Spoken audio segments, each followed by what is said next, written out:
Ngayon, ang pagkakakala ni Francis, lahat ng inilalapit niya sa akin, na inilalapit ko kuno sa mga opisyal nung panahon ni dating Pangulong Duterte, ang akala niya, talagang idinidiga ko. Hindi niya alam, puro ko lang siya pinagloloko. Sa madaling salita, pangit gamitin ng salita, na ini-scam ko din siya. Ini-scam ko din siya. Pero, lahat ng mga binibigay niyang pera sa akin na hinihingi ko, na ibibigay niya. Sa madaling salita, wala pong naging pakinabang sa akin si FLM. Walang pakinabang. Yun ang totoo. May pagkakataon pa na kinausap niya ako, o ninyo ganito, sinadya ko niyan. Kung meron kayo mapapansin, may mga picture kami ni FLM na kumakain kami sa isang restaurant na naksakubo kami nun sa Tanay Rizal po yun. Pinuntahan niya akong personal doon. Pinuntahan niya pa ako.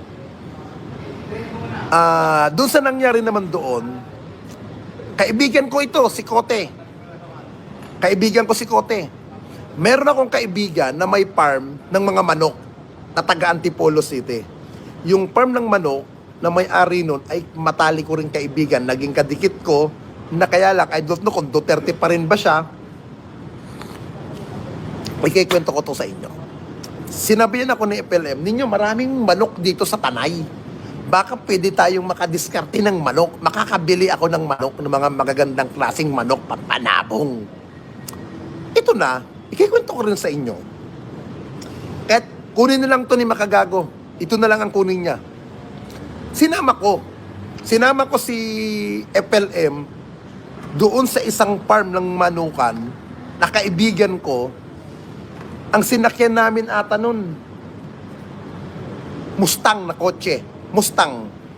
Nung unang sakay ko sa kotse niya, kinabahan ako. Bakit po? Meron siyang mahabang baril na dala-dala na BB Armalite. At meron siyang 45 na dalang baril. Maliban sa 45 at sa isang BB Armalite, siya at yung isang driver dati ni FLM ang nagmamaneho. Bali dalaw silang magkasama. Pangatlo na ako nun. Nung sinama ko na kay Koti sa Antipolo, sige, kwento-kwento na nga ang pagkakaalam ko sa kanya, pinsan siya ni Pangulong Marcos, pinakilala ko siya kay Koti.